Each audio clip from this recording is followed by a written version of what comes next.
Joe Biden. The Democratic challenger has appeared in public and told his supporters that he has no doubt that he will be the next president.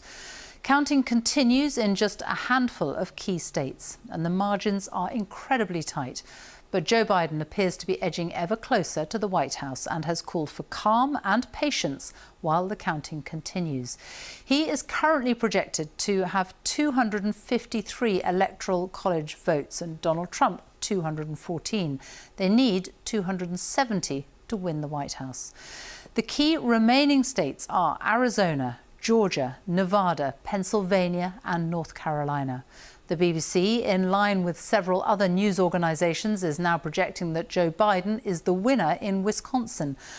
And there's no sign of President Donald Trump conceding. Quite the opposite. He's launched a set of legal challenges. Well, let's join our North America editor, John Sopel, in Washington for the very latest. John.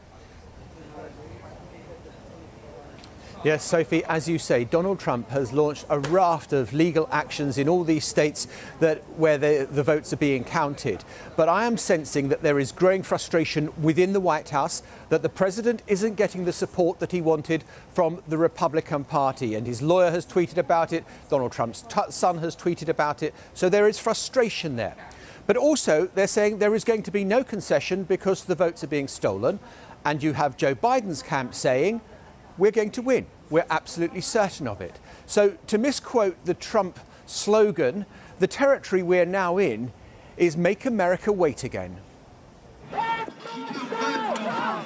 As America waits, so impatience grows. And protests are cropping up in all the states where counting is still going on. God bless America. God bless President Trump. They're mainly Trump supporters. But last night what they were chanting depended on where they were. This is Detroit, Michigan, where Donald Trump had a narrowing lead, and his fans are shouting, "Stop the count." Stop the count! Stop the count! We want Trump! But go west to Arizona, where Donald Trump is trailing, and what's the cry? Count those votes. We just like to watch you count the ballots. The charge from Trump surrogates is that the Democrats are trying to steal the election. We are filing this federal lawsuit to protect legal voters. It is unacceptable in this country to have illegal votes counted. You guys just made the claim. No. After this news conference, Rick Grinnell, Donald Trump's former director of national intelligence, was chased by a reporter to explain what the fraud is.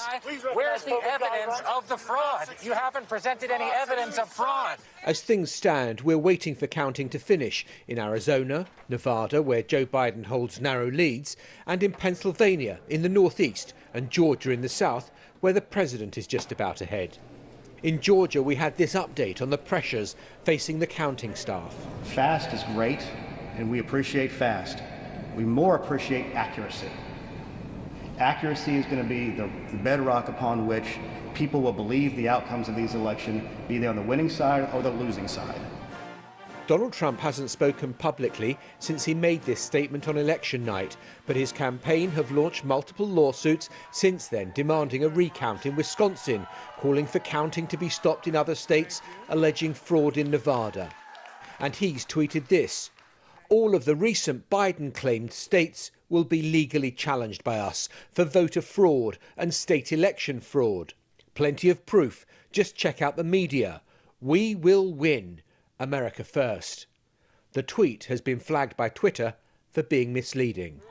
The Democrats are watching all of this warily and have an army of lawyers ready to go into battle if that's what this election comes down to.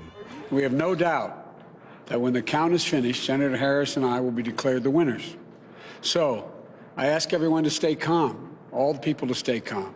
The process is working. The count is being completed, and we'll know very soon. Neither side is giving an inch. Neither side is giving up. There's defiance from the Trump camp, determination from Biden. Who's going to prevail? Watch this space. John Sopel, BBC News, Washington. Well, our North America correspondent Nick Bryant is at Joe Biden's campaign headquarters in Wilmington, Delaware. And we saw Joe Biden in the past hour, a very brief appearance, but he's certainly sounding very confident.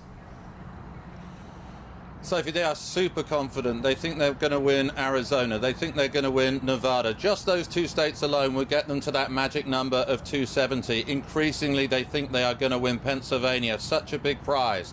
Donald Trump was 500,000 votes ahead on election night in Pennsylvania. Now that lead has dipped below 100,000. When you read the headlines on the news tonight, it was 97,000. Now it's 90,000. The Biden campaign chipping away at that. They know there are still votes to be counted in places like Philadelphia. Philadelphia, of course, a Democratic stronghold. They're pretty confident as well of what is happening right now in Georgia. They're happy on multiple fronts. Legally, some of those legal challenges from the Trump campaign have been rejected by courts in Georgia and Michigan. The Trump campaign has called for a recount in Wisconsin, but they've got a 20,000 lead in Wisconsin, and recounts generally only shift about a couple of hundred votes. It's significant, maybe, that on this stage behind me in the past hour, they've been checking the microphones, just adjusting a few things. We haven't seen activity on that stage since election night. Maybe they're preparing for a victory party. Nick Brown, thank you.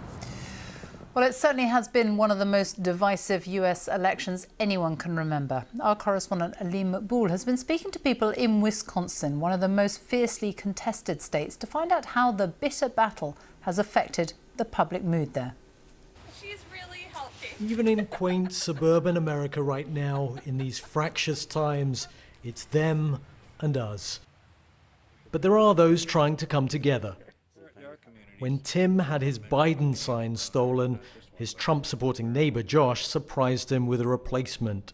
I know Josh is a member of the Republican Party, and so, you know, for him to come and do something like that was pretty outstanding.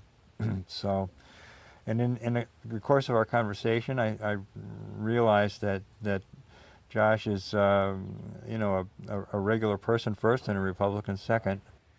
But the situation nationally is causing tension.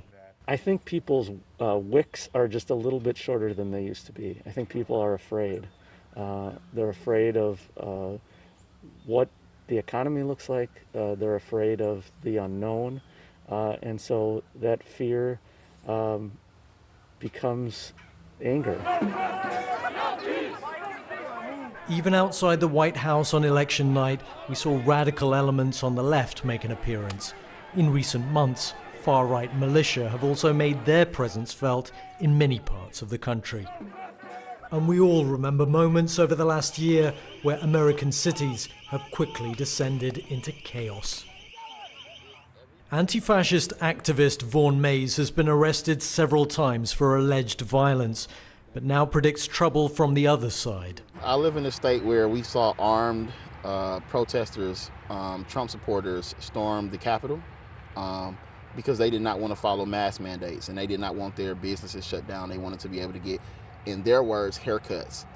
And so if they would go to those heights and those levels for mask mandates, it's definitely concerning what they would do if their president is not reelected, especially when he's been putting it out there that if he doesn't win, it's rigged or it's some sort of conspiracy against him, and that they should fight back.